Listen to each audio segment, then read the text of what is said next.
My name's Anthony Clarke. I'm currently 50 years of age. I've been playing judo now for about 32, 34 years. I've done 5 Paralympics, and in my judo career I've won a couple of world championships.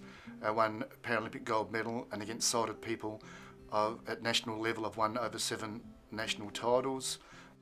There are probably 2 main achievements.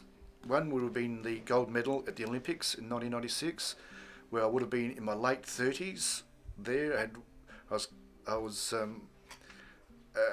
well past my prime statistically. The second other achievement was in the sighted judo world, where the same thing. People said I could never compete equally at the international or sighted level, and for 4 years I never won a fight against people that could see. And then in my 5th year I won a bronze medal at the national titles, which changed a lot of attitudes in the judo community, where from there I could train with the Olympic team at the Institute of Sport, opened up a fair bit of doors and opportunities for me, and that helped me improve my goals. One of the reasons I chose judo is this is going back 1978, where integration of people with disabilities was not even heard of, the concept.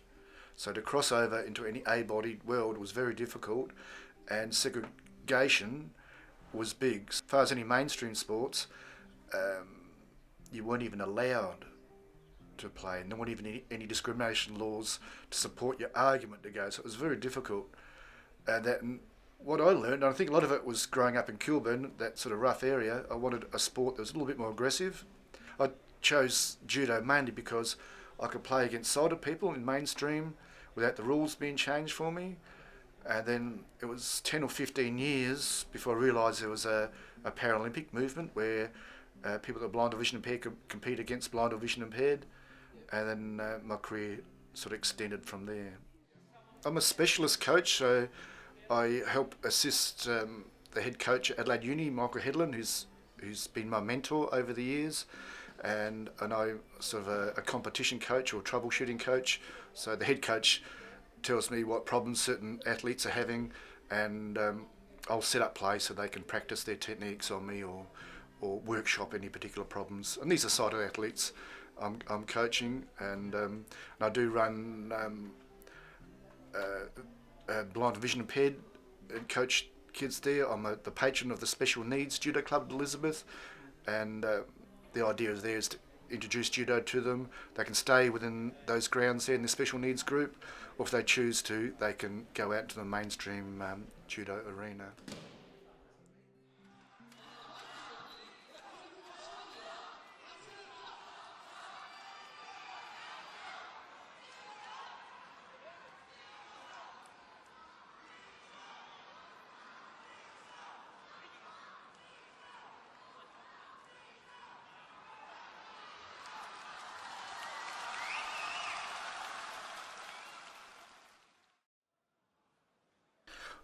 Yeah, it's any athlete that makes it to the elite level has to have a certain amount of inner strength, inner belief, because they're dealing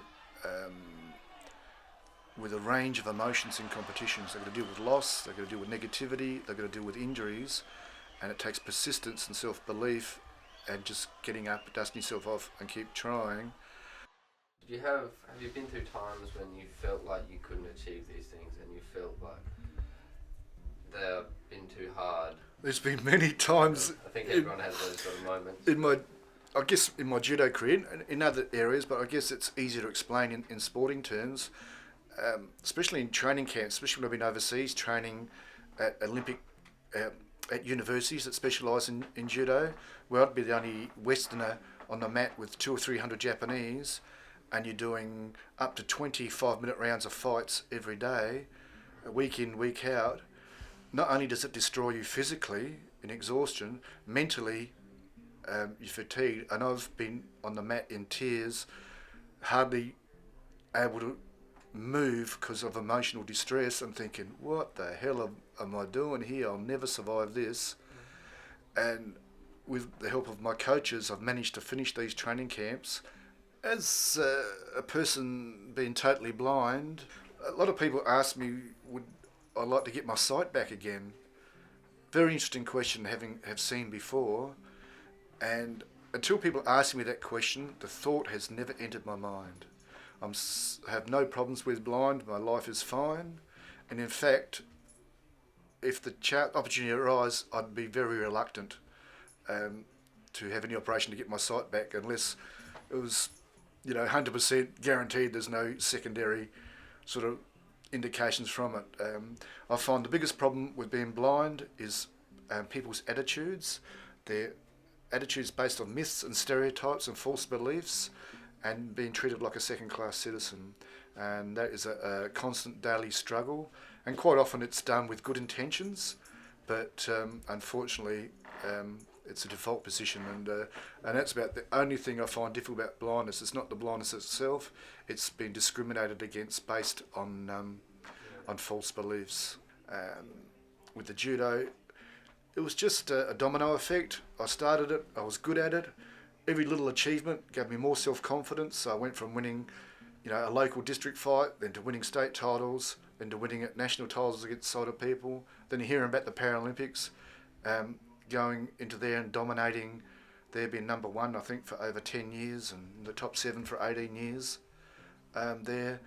And really, if you go into something to prove a point, your longevity in that endeavour, I think, would be very short, because you have to have a love and a dedication to keep going in these sort of situations and to enjoy the sport.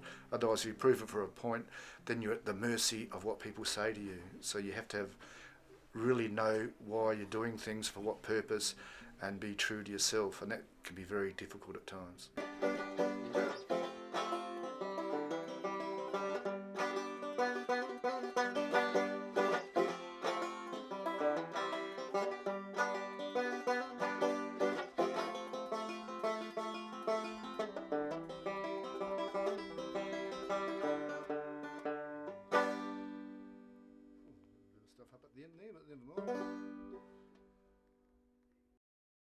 It makes you realise how precious life is, and you only get one chance at it, and you have to take risks.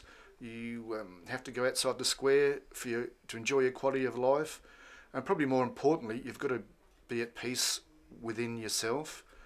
So by that I mean you don't have to be a world champion, or you don't have to be an elite academic or whatever to be successful. Success really comes from an attitude within, regardless of your achievements.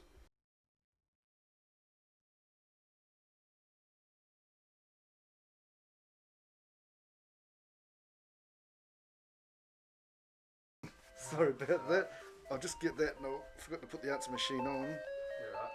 So, hello? Hi, this is Daniel speaking. How are you? Mate, I'm not interested. Sir, this is not a sales call or a telemarketing call, sir. I'm conducting a short analysis. As I said, I'm not interested. Thank you very much. Sorry about Get that. that